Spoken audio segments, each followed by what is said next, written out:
Yo, what's up guys? Welcome to my YouTube channel. It's me, Chris Ryan. Ayan guys, kare-receive ko lang ng aking sahod. Nag-iisip ako guys kung sasali ako sa 1 week zero remittance challenge. Dahil itong sahod ko guys ay sahod ko pa ng January. Ayan, kare-receive ko lang ngayong alas 12 ng 27. Yan. Alas 12 ng 27 o alauna. Yan, hindi ako sure. Yan, ipakita ko lang dito yung yung message ng bangko ng aking pay card. Yan, nagdadalawang isip ako guys. Kung sasali ako sa 1 week challenge, no? Ay, 1 week challenge pati ng zero remittance no week. Ayan.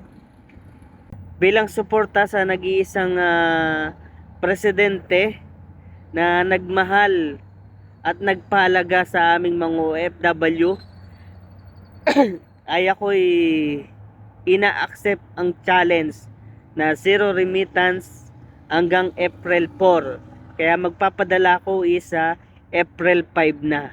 Ang suporta sa mga nagkakaisang mga kapwa ko OFW na zero remittance challenge a week, start today. Yan, 28 start today hanggang April 4. Yan. Challenge accepted. Yan. April 5 na ako magpapadala, no? Yan, sa pamilya ko dyan sa Pilipinas. Taste muna kayo. Alam ko naman hindi kayo magugutom dahil tagal kong walang padala. Dahil itong sahod kong ito ay sahod ko pa ng January.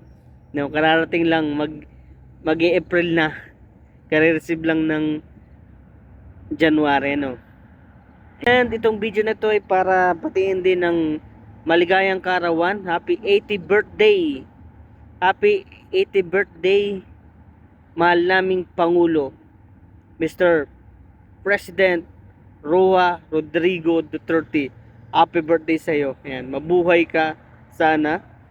Bigyan ka sana ng mabang buhay pa. Okay guys, hanggang dito na lang aking video.